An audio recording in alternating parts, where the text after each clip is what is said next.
All right, welcome everybody.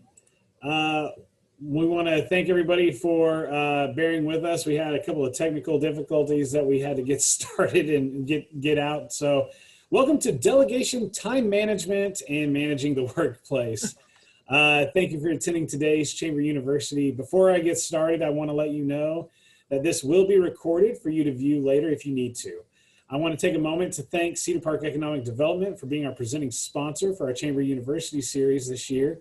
I also want to thank the Woodhouse Day Spa for being our session sponsor for today. I have a short message from the Woodhouse Day Spa. The Woodhouse Day Spa is a full-service day spa featuring massage, facials, waxing, and natural nail services located at the corner of 183A North and Whitestone Boulevard. They will be expanding their hours the week of October 19th back to 7 days a week, Monday through Saturday 9 to 6 and Sunday 12 to 6. This will coincide with the celebration of their third anniversary on October 23rd. The Woodhouse Day Spa would like to invite chamber members who have yet to visit to come by for a tour and receive 10% off their first service with them. Please mention code CHAMBER10 at the time of booking. You can follow them on social media at Woodhouse Cedar Park on Facebook and Woodhouse Day Spa _Cedar Park on Instagram. And now I want to introduce our speaker for today, Mr. Kent Hutchison with CJ Baxter Group. Many of you know Kent. He has worked extensively with our Leadership Cedar Park Group. Kent regularly facilitates leadership and team retreats for organizations and businesses, including Leadership Cedar Park. He is popular with both executive and blue-collar leaders, utilizing his experience as a former university administrator and as a former manager in the petrochemical and construction environment. In addition to his consulting practice, one can find Kent keynoting at conferences, banquets, and corporate events, as well as facilitating public workshops, team and leadership programs across the globe. Please join me in welcoming Kent Hutchison. Well, I appreciate it. Thank you, Tony. And I apologize for the technical difficulties. Our computer just kind of shut down there for just a minute or two. And so we wanted to get that started. I told Tony it's nothing like starting a time management workshop late, right? So I've got the PowerPoint up, and I hope that everybody can see the PowerPoint. And let's talk about this real quick. I do want to thank our sponsors again. We couldn't do this without our sponsors. But today's topic is about delegation, time management, and managing in the workplace. And we're going to hit the highlights. We're going to just really kind of hit the highlights, because this could be we could spend all day doing this. And I know that your time is valuable. So we want to make sure that we just hit some of the highlights.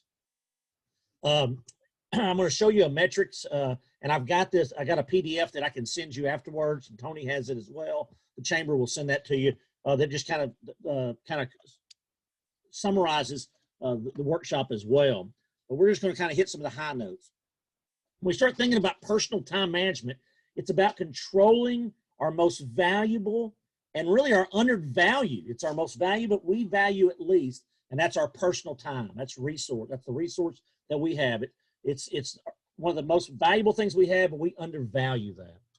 And so we're going to kind of hit that. Without effective time management, we get caught up in last-minute rushes to meet deadlines, meetings that are either double booked or they achieve nothing. I mean, we all go to those meetings. That's a whole other workshop in itself, just about meetings that achieve nothing. And then sometimes our days, at the end of our days, we go, wow, I was just really unproductive. And so that really all boils down to delegation, time management, and being productive. I always ask people, I said, I don't care how busy you are you being productive? Are you being profitable? Are you moving the ball down the field? Because we can all play work, and many times we do a lot of days where we play work. And also crises arise. We had one here, we were on the call a good 10, 15 minutes before the webinar started, and all of a sudden technology, so we always have those things that happen, and they will happen. It's Murphy's Law. It's going to happen. And so we got to be prepared for that to make sure that we honor and respect time. I'm going to ask you a couple of questions, and these are kind of rhetorical questions, but I want you to kind of think about these two questions. One, how many of you believe that you manage your time efficiently? We always hear this word efficient. We've got to be more efficient. How can we set up our processes to be more efficient? Do we manage our time efficient? That's important. The second question I have for you is, how many of you believe you manage your time effectively? Whoa, that's a little play on words. And we use those words interchangeably, but they mean two different things. They really do. There's a difference between efficient and effective. When we start thinking about these two words, you know, the first is more like a clock and the second is more like a compass. You see, being efficient means doing the job right, getting it done right, doing it one time. But being effective is like a compass. It means doing the right job. I think as leaders, sometimes we get caught up in being efficient, but yet we're not being effective. We're out there doing the wrong jobs. I'll give you an example. Are we running a fire department? And I think so many departments, I know the chamber sometimes, Tony and Lindy feels like they're running a fire department sometimes. Here's an example. Pete, the manager, he mumbles to himself as he slumps in his chair and he looks at the piles of work on his desk. It's already 3 p.m. and this was the first time that he's even been at his desk since he arrived at the office at 7 a.m. So he's been there all day long, but this is the first time he's sat down at his desk. He says to himself, all I've done all day long is put out fires. When I think I get things in control, something else comes up. I'd get more done working in a broom closet. Have you ever felt that way? I know I have. There's some days I'm like, my goodness, you know, what am I doing here? Disappointed that he wasn't able to surprise his family at 5 o'clock. Pete started returning some of the most urgent emails and phone calls. How common is Pete's story in your organization? Do you spend a lot of time of your day running around fighting fires? And when I say fighting fires, it might be handling that customer complaint, handling that employee issue, handling that shipping issue, having a technology issue, leaving your desk and having to go reset the printer. Or, you know, we all do those. It's how we spend our days sometimes. That's the great paradox of time. You know, it's the biggest paradox out there. It's the fact that we never have enough, but yet we have all there is. I mean, really, you start thinking about it, that's really what it is. We never have enough. We never have enough time. People say, oh man, I need to make time to do that. Well, you can't make time. You budget time, but you can't make time. But we have all there is. I mean, we control our own destiny, but yet some of the techniques that we're going to talk about today hopefully will help you. It's not about just checklists. Time management's not about just checklists, calendars, schedules. You know, those things are important, but it's just as much important knowing what's important in your life and making sure your life's activities align to your priorities. Now, we talk about time management. Time management's the measured time period and so forth that we do that. But really, it's how can we use our time, to be effective, but yet sometimes we're unproductive. Well, we do that because we're not aligning our lives to our priorities. We've got to make sure that our job is, spending our time working on the right things, not the wrong things. I'm going to show you a metrics here that will help you start kind of organizing your day. And I actually have this on my whiteboard that's right above my desk here. And when I have my to-do list, I start thinking about what quadrant am I going to put my work into. A leader may be busy doing day-to-day technical work, and that might be very efficient, but it may not be effective. As business owners, as chamber members, as leaders in your organization, sometimes we need to make sure we're working on the right job. We need to be effective, not just efficient.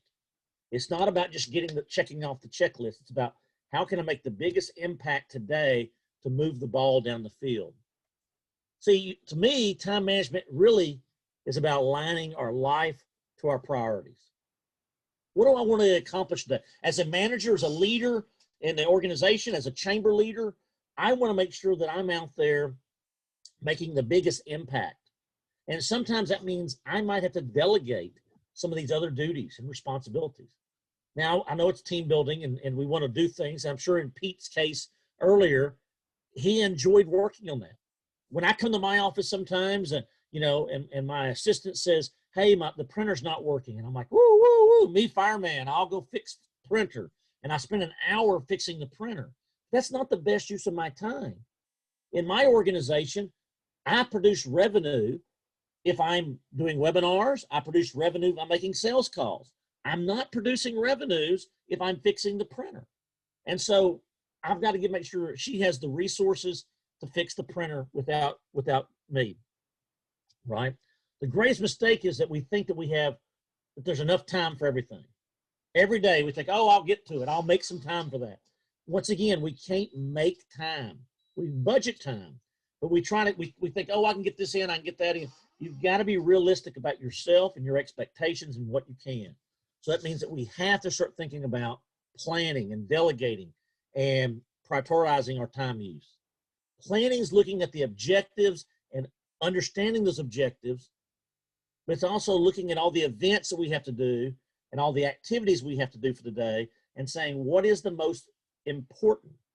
What is the most important? Yeah, obviously you're going to have to take care of the urgent, but how do I work on the things that are important for the organization? It's evaluating what's happening, what might happen. Tony and I were planning a while ago. We were saying, what's our backup plan here? And so we started looking at our backup plan, and you've got to have those things. And so we rebooted the computers and so forth and moved forward. Planning is an upfront investment, and you've got to think about those things, putting things in priority. 3 words will help you achieve better time. And if you don't get anything else out of this workshop, these 3 words. Knowledge. You need to know what you need. You need to know what you need or want to do clearly. You need to have that desired outcome. What is it that I want to accomplish today? How many sales do I want to make today? How many customers do I want to impact? What do I need to get done today? You need to have that knowledge. And so you're always looking out there, and there's tools out there, and we're going to talk about a few of those, but really you've got to have that knowledge of what do I want to accomplish? What are the priorities in today? What are the priorities in my life? The choice. You need to make choices among the actions. Moments before the webinar, moments before I called Tony and Lindy to get on the call today, I had a client call and wanted to talk to me, and he was returning my call from yesterday. And I took the call for just a moment, and I said, I want to talk to you. I need to talk to you, but it'll be an hour and a half before I can get to you. And, I wanted to make sure we had that connection, but I had to make a choice. And he was like, oh, it won't take a minute. And I said, no, but I'm about to get on a webinar. I had to make a choice of that was urgent. It was right in front of me, but I was like, this is what I plan to do today. I'm going to stick to my plan. And then you got to budget time and schedule time to act on my choices. If I'm going to drive to, San Antonio, if I'm going to drive to Austin, I've got to budget time, and I got to anticipate that, hey, I've got this much traffic. This is my estimated time, but I also got to budget it. What if there's a problem? Do I have to stop and get gas? Do I have to stop and make any other type of personal stops? Budget at time. Time management is about prioritizing those objectives in order of importance rather than urgency. What's important to me? How do I make that? Setting objectives is about planning. Planning is about being in control, and being in control is about being self-empowered. And that's really what it boils down to. We want to be successful and be self-empowered. It's an upfront investment. And that includes delegation. You've got to determine what the priorities in your life are. And I'm going to give you a metrics here. I mean, after all, we only have 24 hours in a day, and we're going to talk about that. Is that even true? But when I'm doing my live workshops, I love doing this exercise where I'll say, hey, congratulations, and I'll pick someone out of the audience. And I'll say, you won $86,400. You won the lottery. You won the Texas Lotto today, $86,400. And I asked the person, I said, what would you spend that money on? And before I let them decide what they're going to spend their money on, I started asking everybody else in the room, how would they spend their money? And someone, I'll buy a new Ford F-150. I'd buy some land. I'd pay off debt. And before we know it, before the person who actually won the $86,400 can even spend their money, the rest of the class has already spent their money. Well, every day, you're given 86,400 seconds. There's 86,400 seconds in a 24-hour period. And if you don't budget how you're going to spend that 86,400 seconds, I promise you, your employees, your customers, the general public, the salespeople, and now that we're in election season, the darn pollers, right, are going to be sucking that time away from you and stealing that money from you, stealing that time, those seconds away from you. You've got to budget your time just like you budget your money, right? You've got to identify those priorities. Here's the model I want to show you. This is not a new model, This is from Stephen Covey. You know, if you think about, there's two metrics here. There's two things. It's the urgency and how important. What is the urgency and how important is it? How important is it? Right? So we want to talk about that for just a second. At first glance, it looks like that many of the tasks we face are equally urgent and important, and that's not true. You know, we have things that are urgent, we have some things that are not urgent. We have things that are important. We do a lot of stuff every day that's really not important, you know, but yet we still do them, right? We still do them. Stephen Covey, in his 7 Habits of Effective Leaders, highly effective people, he uses the first thing first metrics. That's what this is called, the first things first metrics, and it's copyrighted by Stephen Covey. So I want to make sure I don't get credit for this. This is something that Stephen Covey created, and you can find this in the 7 Habits of Effective People.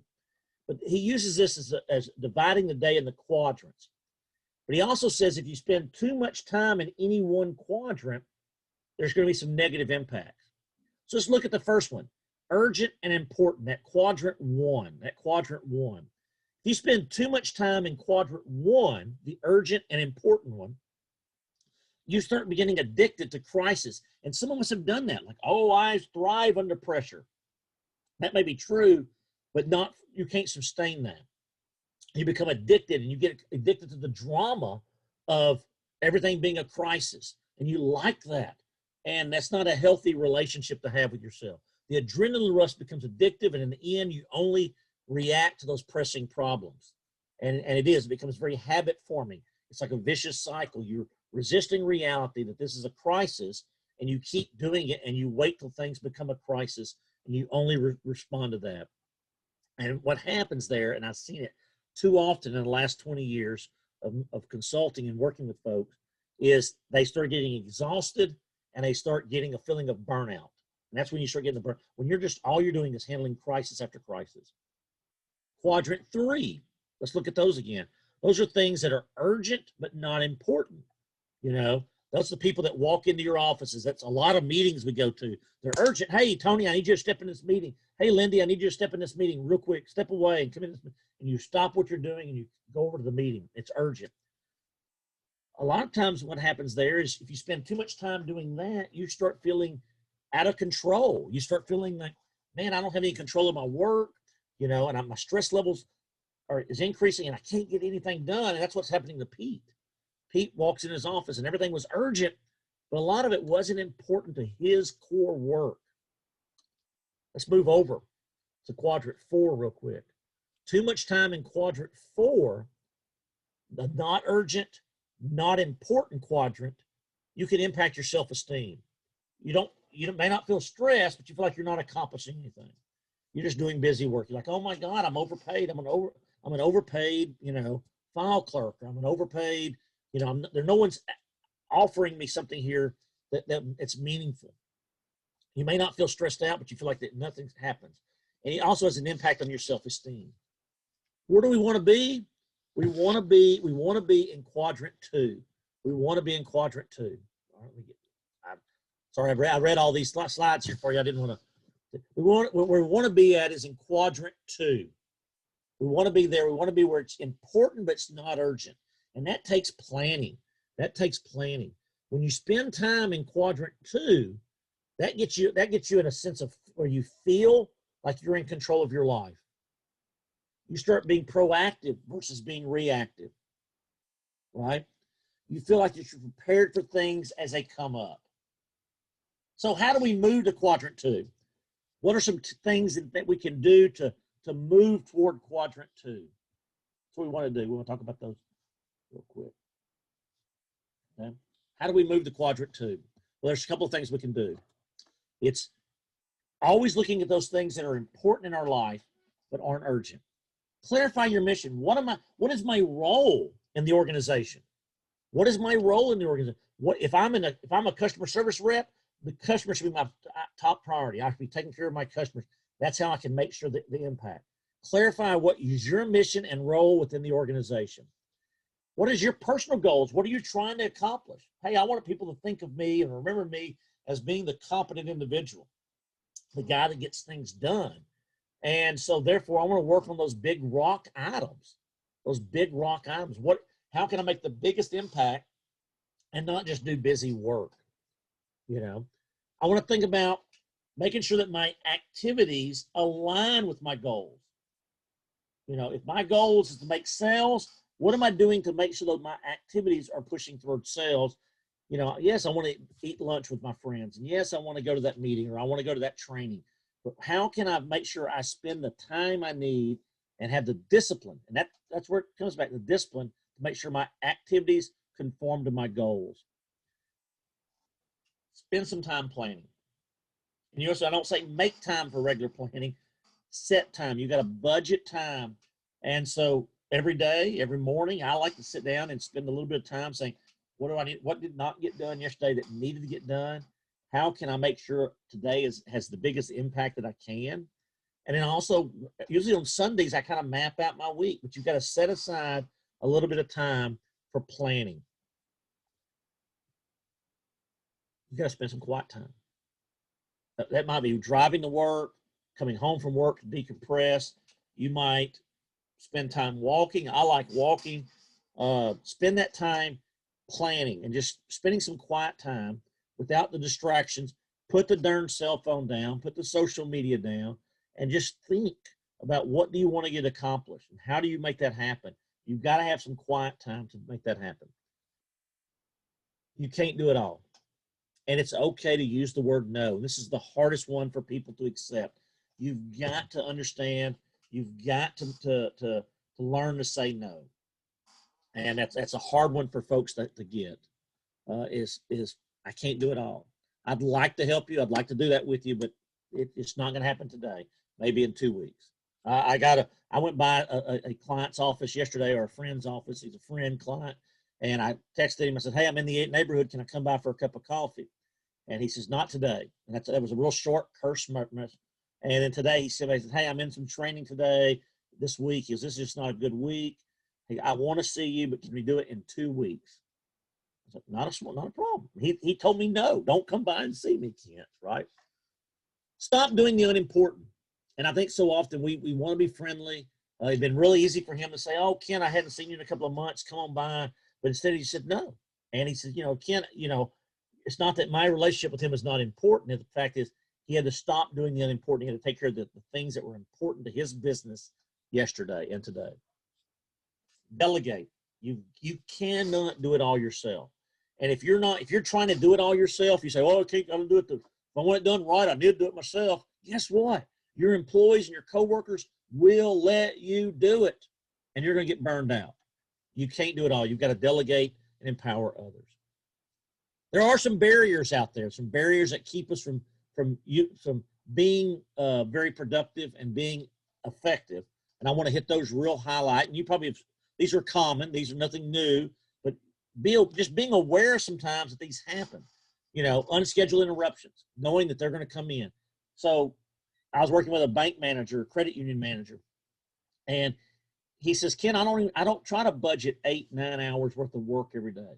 I try to budget about 5 to 6 hours worth of work because I know every day I'm going to have a customer come in that needs to see me about their loan or see me about this problem, or, they want to see me. They want to say hello. They want to thank me for the home improvement loan or car loan. And he says, so I know that I'm going to have some unscheduled interruptions throughout the day. And I know that we're a small staff, and so he prepares for that. But unscheduled interruptions are going to cause problems for us. They always do. Telephonitis, getting on the telephone. We all have this where we get on the phone and we get long calls. Mike Marshall, a dear friend of mine who works for DuPont, kind of a mentor. It's not a forced conversation, but when he scheduled a call with me, he budgets. I can tell, and I've known him long enough now. I can tell when he is making the transition. He'll spend the first few minutes catching up on the personal, making that relationship. Then I can tell when he kicks in the why we're making the phone call. And and within 30 minutes, we're done with our phone call. And I promise you, we've accomplished the message. He has a plan going in it. So many times we call somebody and we just start chit-chatting and we forget about why we called and being effective with our time. As managers, as leaders, as business owners, sometimes we spend so much time reacting and firefighting. And that's a barrier. That's a barrier. We've got to get out of the firefighting mode. We've got to teach our employees to be better firefighters and handling the problems and for themselves. You've got to delegate. You cannot do it all by yourself. I've watched more divorces happen and more business owners lose their business because they forgot to delegate to others. They had to do it themselves. They felt like they had to do it, or they wanted it done a certain way. And so they took that ownership and they forgot to delegate. And this is a very difficult task for so many, but you've got to teach your people and groom your people. Charlie Atkinson, an old Sunday school teacher of mine, told me years ago, Kent, you have to slow down to speed up. And that meant you have to teach other people to fish for themselves, right? Accepting other people's monkeys. There's a great video out there, and I've tried to find it. I saw it years ago, and it shows a manager sitting behind his desk, and employees would come in, and they had a monkey on their shoulder, and he would sit down. As he talked, that monkey would jump off his shoulder and jump behind the manager. And before long, the manager's sitting there, and he has all these monkeys, behind him in his office, and accepting other people's monkeys. And we do that because we want to be helpful. We want to be a team player, but you cannot accept other people's monkeys. You can help them. You can tell them what they need to feed their monkey or how to take care of their monkey, but you can't accept their monkey every time. That's something that we as leaders, as team members, we try to do so often, and that's taking on that drama for ourselves. If we have a lack of planning, that's a barrier. We've got to spend time planning, and if you're not a planner, that's a discipline you're going to have to get involved in. You're going to start thinking about how you plan your day and writing those down and what are your priorities for the day instead of just winging it. If you're just out there winging it, waiting for a fire call to come in, you're probably not going to be very impactful and effective. You might be very efficient at what you do, but you're not going to be very effective at what you do. Oh my gosh, we do so much unnecessary paperwork. We all are caught up in the bureaucracy of this, the red tape. And think about what you're working on and how do I touch that piece of paper once? For example, I don't go to the mailbox to get mail until I'm ready to work with the mail. And unless I'm expecting something, a lot of times I don't go to the mailbox every day. I may go every other day. But also when I go get the mail, I'm going to process that mail. I'm going to make time to make sure I'm not just handling that piece of mail 3 and 4 pieces at a time. The same is true with paperwork. Plan your work and don't just, I can work on this now. If set it aside, I'll work on it again. I guarantee you, there's probably paper sitting on your desk right now that you touched 10 or 12 times and you still haven't done anything with it. That's unnecessary paperwork. I like to visit folks. Tony knows that. I came and visited Tony one time. I was in town in Cedar Park, and I pulled in the Chamber of Commerce. And Tony knows that I know his schedule's busy, but I wanted to say hello to him, and I just popped in. And Tony actually, it was really kind of funny because I walked in, he heard my voice, he got up, and he met me at the door of his office, and he walked me back out to the lobby and thanked me for coming. We actually walked back through the chamber offices and got a cup of coffee, and he walked me out in the hallway, and he didn't have time to deal with me. He didn't want to be rude, but he wanted to be but he knew that if I came in, if I sat down, I was going to eat an hour of his time. And that happens so often. So you've got to get good at being disciplined. Recognizing that, I now don't do so many drop-ins. I'm trying to do more scheduled meetings. I still try to be spontaneous some, but I'll usually text someone saying, hey, is it a good time to stop in or not? But that can eat up our time as well. If someone comes in my office, unless we're handling an HR problem or something we need confidence, I usually, just like Tony, I will get up and try to get them out of my office as quickly as possible, walk to the coffee machine, and then say thank them for coming and move on back to my desk. We all procrastinate, and that's a whole workshop in itself. How do we stop procrastination? And it's hard. We all, and there's a thought process behind that, and we're going to talk about some techniques we can. You've got to have a system. I'm a big believer in systems, and every piece of paper, every document should have a home. Now, I'm a stacker. I like stacking, and I can tell you what's in this stack and that stack, but you've got to have a good system. And every piece of paper, every document, every piece of information should have a home. And so I've even gotten where I'm trying to get away from being paperless and having things more electronic. And if you do that, everything really does have to have a home in a file folder. A barrier to time management is the inability to say no. And you've got to say no. And then once again, going back to the red tape, having the red tape, the bureaucracy, that's a barrier. So you need to start thinking about your work processes and saying, what can we do to streamline our work processes, right? And if you don't use some of those tools that are out there. I tell folks all the time, and I love this quote, good results without good planning comes from good luck, not good management.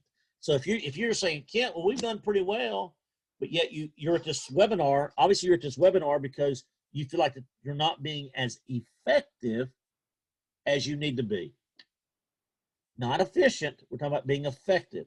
And so if you've gotten some good results without planning, that's come from luck, no other way. Let's pause for a minute and think about how do we think about time? The way we think about time as humans right now, the way we think about time actually started about 300 years ago. It was Isaac Newton. More than 300 years ago, he described time as kind of like a conveyor belt. It kind of moves along. Time just keeps moving. And he was the first to think of this, kind of a big thinker about time. It's external to our consciousness. If you think about it, time goes on without us. There's nothing internal that really drives us as humans for time. It's something external outside of our body. There's a past, a present, and a future. This is what we consider what they call the American European model norm when talking about time. Clock measurements is something fairly new. Matter of fact, in America, we didn't really start wearing wristwatches and we started carrying pocket watches until the 1800s. I'm serious. Time didn't really matter until we had the railroad. It was the railroad that we started having to when you had this mechanical machine, and part of that was a safety factor because you had machines operating on a narrow track that we had to start measuring time. And really, as Americans, it's only been about 150 years or so, 170 years that we've actually have been spending time, measuring time consistently. There's nothing in nature that measures time. And I think that's kind of, as a matter of fact, there are a lot of the Native Americans, the Sioux, the Hopi, they don't even have a word in their language for time because it didn't exist. So deciding what's important to you is a key to managing your time well. If you don't decide what's important to you, so if I'm a manager and a leader and what's important to me is developing the people around me, that's how I need to be spending my activities, not creating PowerPoints or typing letters or whatever it may be. What's important to me, focusing on what's important. If I don't do that, I can spend up all day long, my week, my year, my career, doing things that does not matter to me. I work to live. I don't live to work. Now, I enjoy what I do. And I love getting my coffee and going to the office early and so forth. But I want to make an impact. If I'm not making an impact, I don't need to be doing it. I don't need activities. I can find activities to stay busy. I want to make an impact. Our inner time management system focuses on our values, our roles, and what's important enough for us to spend our time on. How do you value time? And it's really in degrees of action or effectiveness. It's not how efficiently you perform your function, but it's how effectively you form your employees and get other people around you to obtaining the organization's success, the goals of the organization. You've got to think about your leadership styles. I mean, obviously in an emergency, an autocratic style might be necessary. I mean, we have a crisis. Hey, I'm gonna give you a directive. I need you to execute that directive without question. That's understandable. However, in a non-urgent situation, I might slow down, as I said, slow down to speed up, and have a more democratic approach. And that takes more time to accomplish, where I get people to buy in That's what some of the meetings are about. But by doing that, I have developed people that if I'm teaching them how to delegate, I'm modeling the behavior for them. I'm helping them to become a more capable employee. I'm also helping the organization achieve more results. And that's really what it's about. Whether it's my bank or my small retail shop or my brewery, my microbrewery or my car dealership, it's critical that I make sure that all the people in the organization are obtaining those organizational goals. I've got to slow down. Time-wise leaders, it makes sense to use a leadership that involves employees setting the goals, making decisions, sharing responsibility, and experiencing the free flow of information. So to do that, I've got to slow down and work on those things that are important and not urgent. It's a mindset. It's a paradigm shift. It's about changing the way we look at managing our time, getting ourselves organized. So if I'm in car sales, one of the things I want to make sure I do is I want to make sure my day is ready to go. So when the doors open at 9 o'clock or 10 o'clock, and I'm ready to make a sale, I'm not looking for the resources I need to process that sale. It's critical. We choose to use our time consciously or unconsciously. When we supervise others, we often do things or neglect to do something that works against us, makes us be more inefficient in our use. As a supervisor, as a business owner, we must be concerned with our time. You think about it. Time wasters like carelessness, waste, mistakes, loafing, poor quality, poor attitude, absenteeism, tardiness, that all adds up to thousands of dollars for our organization.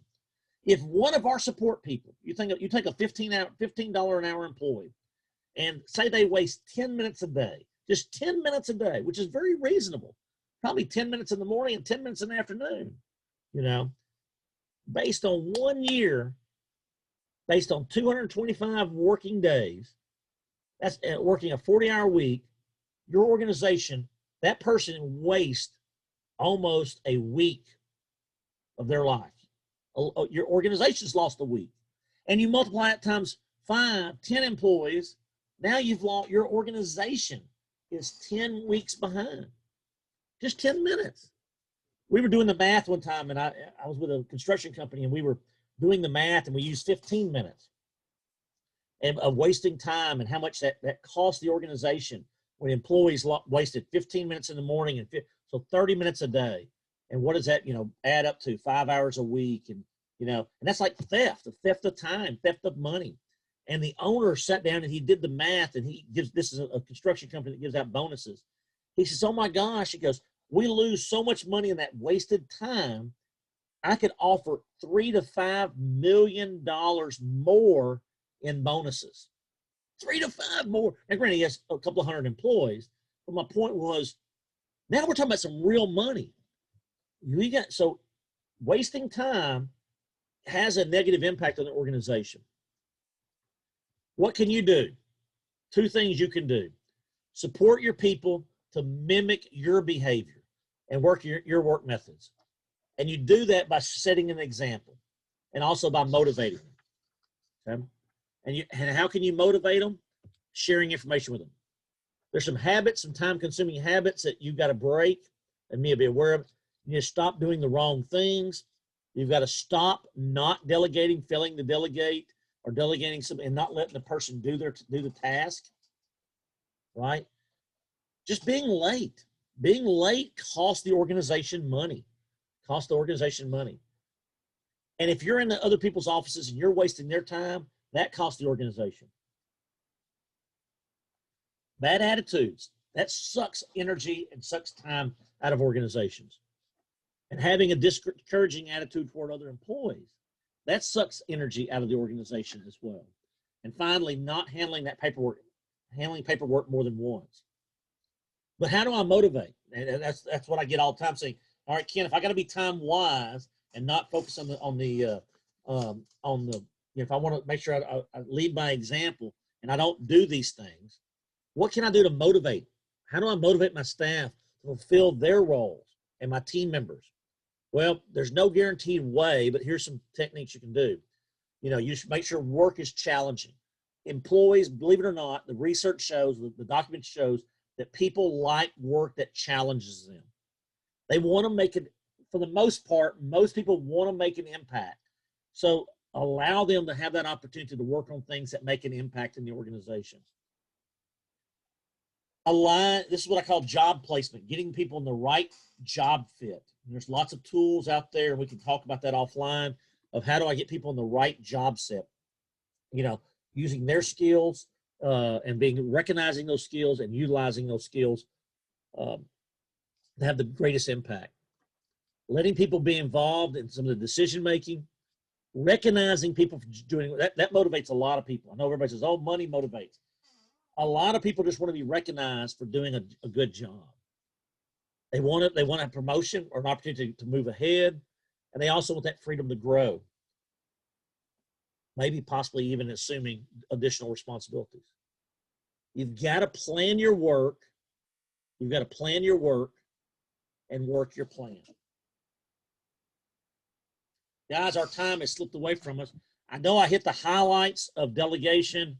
I hit the highlights of time management. I hope I've given you something to think about. I hope I've given you some ideas. There is a one-page PDF that I've given to the chamber, and Tony will send that out to you via email, or you can ask me for it, and I'll get it for you. It has that first things first Tom metrics on there, as well as some other notes there for you.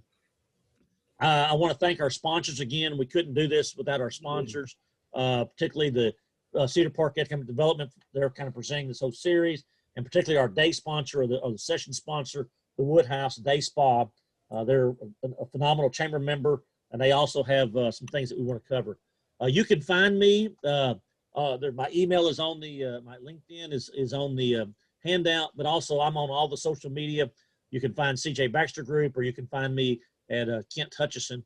I'm on Facebook, consultant Kent Hutchison. LinkedIn, I'm really active on LinkedIn. We do have a YouTube channel and so forth, as well as I even have a Pinterest page. So, wow. Tony, our time has slipped away from us, and I hope that our folks got something out of this, and I'll be happy to answer any questions. Also, guys, I'm a big, Tony will give you my phone number. You can call the chamber and get my phone number, and he has no problem giving it out. And I don't have a problem giving, but if you want to have a virtual cup of coffee, send me an email. Last week I did a webinar for the Weatherford Chamber, and I had 3 people afterwards saying, "Hey, can I talk to you tomorrow? Can I talk to you this afternoon?" And we budgeted some time, and we had a virtual cup of coffee. So I'll be happy to chat with you offline, any of y'all, free of charge, because that's just what I want. I want to help y'all make a difference, and that's really what the chamber is all about.